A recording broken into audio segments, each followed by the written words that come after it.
اللہ من الشیطان الرجیم بسم اللہ الرحمن الرحیم وَكَذَلِكَ جَعَلْنَا لِكُلِّ نَبِيٍّ عَدُوًّا مِّنَ الْمُجْرِمِينَ وَكَفَى بِرَبِّكَ هَادِيًا وَنَصِيرًا۔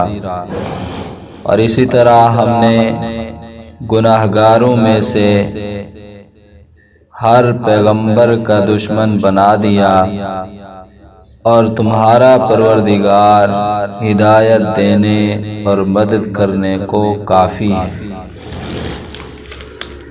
وقال الذين كفروا لولا نزل عليه القرآن جملة واحدة كذلك لنثبت به فؤادك ورتلناه ترتیلا۔ اور کافر کہتے ہیں کہ اس پر قرآن ایک ہی دفعہ کیوں نہیں اتارا گیا؟ اس طرح آہستہ آہستہ اس لیے اتارا گیا کہ اس سے تمہارے دل کو قائم رکھیں، اور اسی واسطے ہم اس کو ٹھہر ٹھہر کر پڑھتے رہے ہیں۔ وَلَا يَأْتُونَكَ بِمَثَلٍ إِلَّا جِئْنَاكَ بِالْحَقِّ وَأَحْسَنَ تَفْسِيرًا۔ اور یہ لوگ تمہارے پاس جو اعتراض کی بات لاتے ہیں، ہم تمہارے پاس اس کا بہترین تفسیر جواب بھیج دیتے ہیں۔ الذین یحشرون علی وجوہہم الی جہنم اولئک شر مکانا واضل سبیلا۔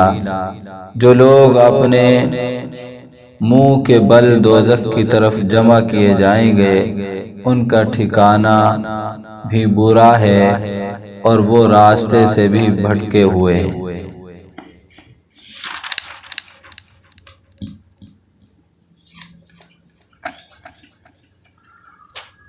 کفار رسول اللہ صلی اللہ علیہ وسلم پر بہت سارے اعتراض کرتے تھے، تو رسول اللہ صلی اللہ علیہ وسلم طبعی طور پر، فطری طور پر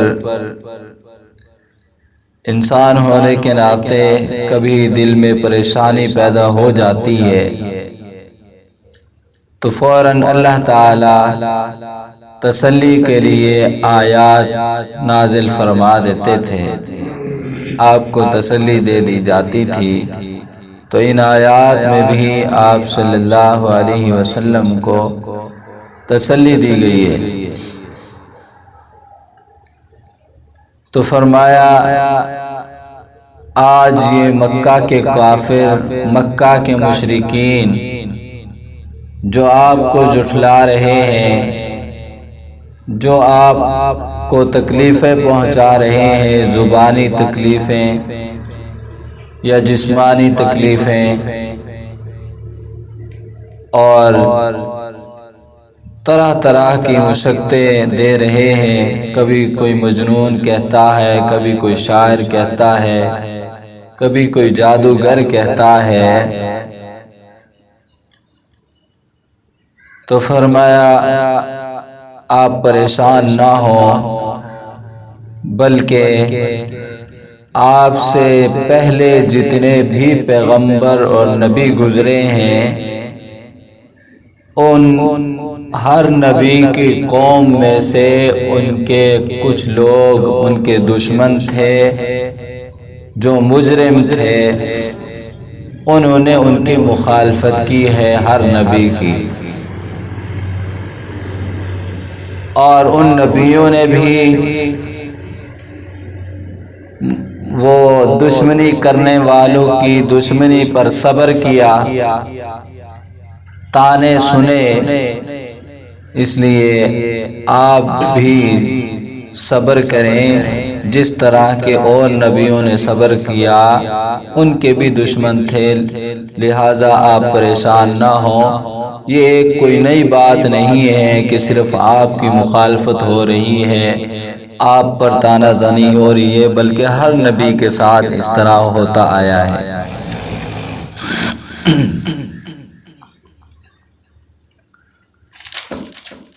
اور آگے دوسرا اعتراض کفار کی جانب سے یہ تھا کہ یہ قرآن پاک جو ہے 23 سال کے عرصہ میں کیوں نازل ہوا؟ قرآن پاک تھوڑا تھوڑا کر کے کیوں نازل ہوا؟ کبھی ایک آیت نازل ہو رہی ہے، کبھی کوئی ایک سورت نازل ہو رہی ہے، کبھی کئی آیتیں نازل ہو رہی ہیں۔ تو یہ قرآن پاک اکٹھا ہی کیوں نازل نہ ہوا؟ کیونکہ کفار مکہ، مشرکین مکہ نے یہ یہود سے یہ سن رکھا تھا، یہود کہتے تھے کہ تورات ہمارے نبی حضرت موسیٰ علیہ السلام پر اکٹھی ہی نازل ہوئی ہے۔ تو اس لیے کفار اعتراض کرتے تھے کہ اگر آپ نبی ہیں، اللہ کے واقعی نبی ہیں، آپ پر اللہ کی کتاب نازل ہوتی ہے، وحی آتی ہے، تو وہ کتاب، وہ قرآن آپ پر یک بارگی اکٹھا ہی کیوں نازل نہیں ہوا، جس طرح کہ موسیٰ علیہ السلام پر اکٹھی تورات نازل ہوئی تھی؟ تو اللہ تعالیٰ نے ان کے اعتراض کا جواب بھی دیا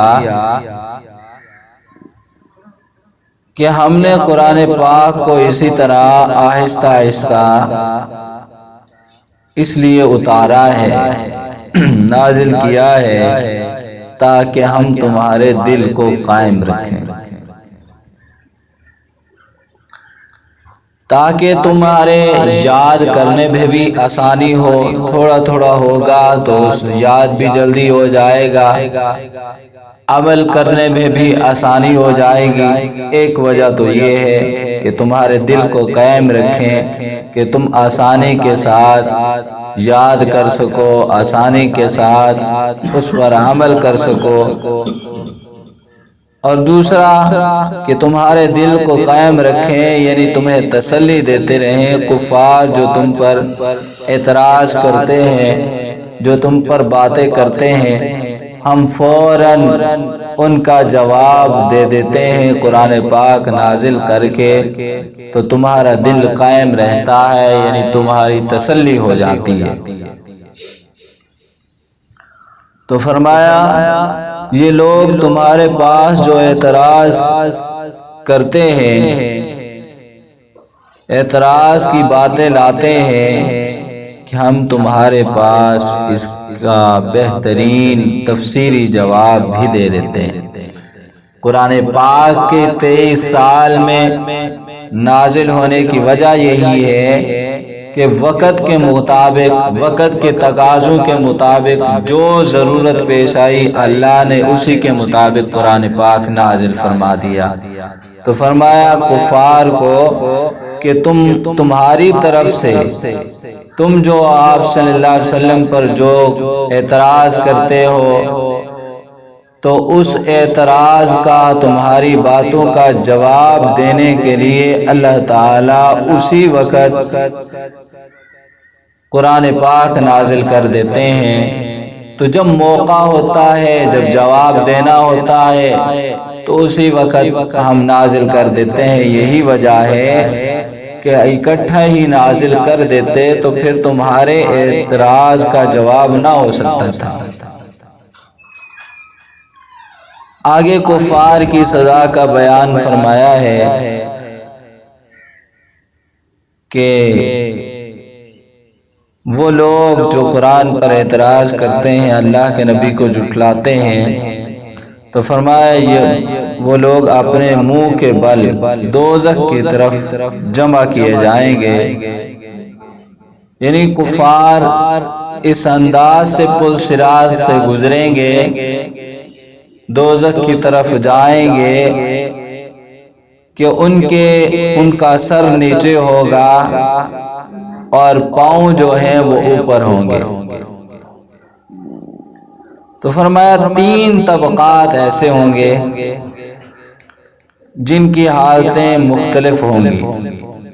ایک تو وہ ہیں جو کامل مومن، اعمال صالحہ کرنے والے مومن، وہ اس طرح پل صراط سے گزریں گے سوار ہو کر، اور بجلی کی تیزی کی طرح سے پل صراط سے گزر جائیں گے۔ ایک طبقہ تو یہ ہے۔ دوسرا طبقہ وہ مومن جن کے اعمال میں کمی رہ گئی ہوگی، تو وہ مومن پل صراط سے گزریں گے، لیکن وہ سوار ہو کر نہیں گزریں گے بلکہ وہ پیدل ہی چل کر جائیں گے۔